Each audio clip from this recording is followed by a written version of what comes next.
দেখেন Abdul Muttalib, Abu Taleb, Abu Taleb নবী সাল্লাল্লাহু আলাইহি সাল্লামকে এমন ভাবে চিনে যেটা অন্য কারো পক্ষে এত বেশি নবী সাল্লাল্লাহু আলাইহি সাল্লামকে চিনা সম্ভব নয়। সেই আবু তালেব নবী সাল্লাল্লাহু আলাইহি সাল্লামের জন্য কত অত্যাচার, কত নির্যাতন সহ্য করল।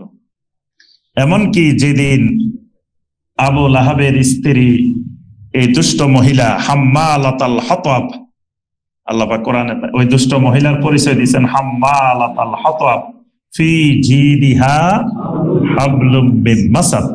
ওই দুষ্ট মহিলা নবী সাল্লাল্লাহু আলাইহি ওয়াসাল্লামের সামনে এসে বলল যে ওয়া মুজাম্মামান আবাইনা ফাকাদ আসাইনা আসাইনা, তুমি মুহাম্মদ না, তুমি মুজাম্মাম। নাউযুবিল্লাহ। মুহাম্মদ মানে হলো আসমান জমিনে সর্বত্র যার প্রশংসা করা হয় তার নাম মুহাম্মদ। এর বিপরীত শব্দটা হলো মুজাম্মাম, মানে আসমান জমিনের সব জায়গায় যার নিন্দা করা হয়, তিরস্কার করা হয়। নাউযুবিল্লাহ। তা আবু লাহাবের স্ত্রী কিন্তু কবি ছিল, ওই মহিলা কিন্তু বড় কবি। তো মহিলা ছন্দ দিয়ে, কবিতা দিয়ে নবী সাল্লাল্লাহু আলাইহি সাল্লামকে গালি দিছে, মুজাম্মাম বলছে। আবু তালেব দেখেন কেমন আশেকে রাসূল। বাংলাদেশে এরকম আশেকে রাসূল আছে অনেক। আশেকে রাসূল আবার মুশরিক। কি আবু তালেবের মতো? আবু তালেব কিন্তু বিরাট আশেকে রাসূল। আল্লাহ রসুলের জন্য তার জীবন বিসর্জন দিয়ে দিছে। নবী সাল্লাল্লাহু আলাইহি সাল্লামের গায়ে একটা কিছু আক্রমণ, কোনো কিছু পড়তে আবু তালেব দেয় নাই। তাহলে নবী সাল্লাল্লাহু আলাইহি সাল্লামকে কত বেশি মহব্বত করলে তিনি এই কাজগুলো করতে পারেন। এখন তিনি শুনছেন তার ভাতিজা মুহাম্মদ সাল্লাল্লাহু আলাইহি ওয়াসাল্লামকে আবু লাহাবের স্ত্রী মুজাম্মাম বলছে, এত বড় সাংঘাতিক কথা বলছে। তিনি আর সহ্য করতে পারেন নাই। তিনি বসে দীর্ঘ 83 লাইনের কবিতা লিখে ফেলছেন। আবু লাহাবের স্ত্রীর ওই কথার প্রতিবাদে নবী সাল্লাল্লাহু আলাইহি সাল্লামের প্রশংসায় 83 লাইনের কবিতা লিখছে। একটা লাইন শুনেন কি লিখছে আবু তালেব। আবু তালেব লিখছে, ওয়া আবিয়াদা ইউস্তাসকাল গামামু বিওয়াজহিহি সামালাল ইয়াতামা ইসমাতাল লিল আরামিলি।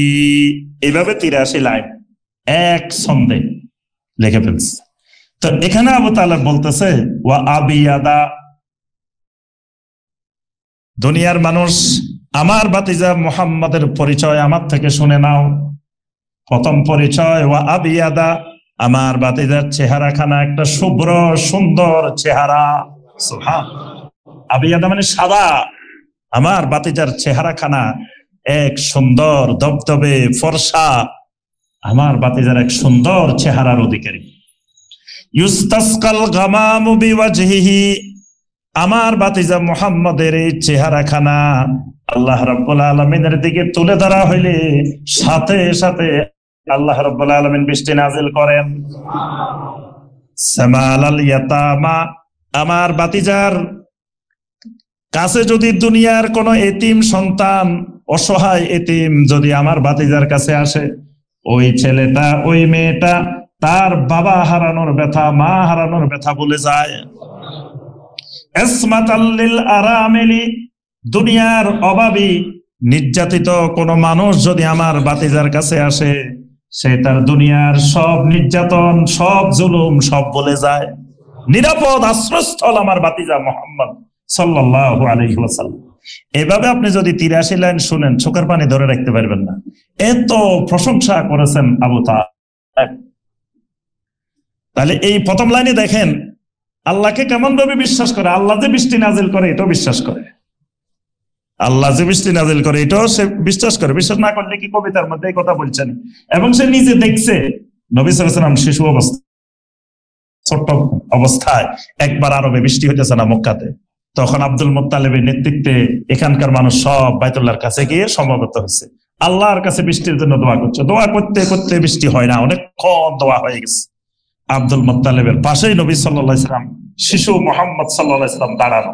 আব্দুল মুত্তালিব কতক্ষণ পরে নাতিকে কাঁধের উপরে তুলে ফেলছে। কাঁধের উপরে তুলে আল্লাহর কাছে বলেন, আল্লাহ আমার নাতি মুহাম্মদ, আল্লাহ তার চেহারাখানার দিকে তাকায় বৃষ্টি নাজিল করো। সাথে সাথে বৃষ্টি নাজিল হওয়া শুরু হয়ে গেছে। এটা কিন্তু আরবের লোকেরা, এই মক্কার লোকেরা আবু তালেব নিজে চোখে দেখছে।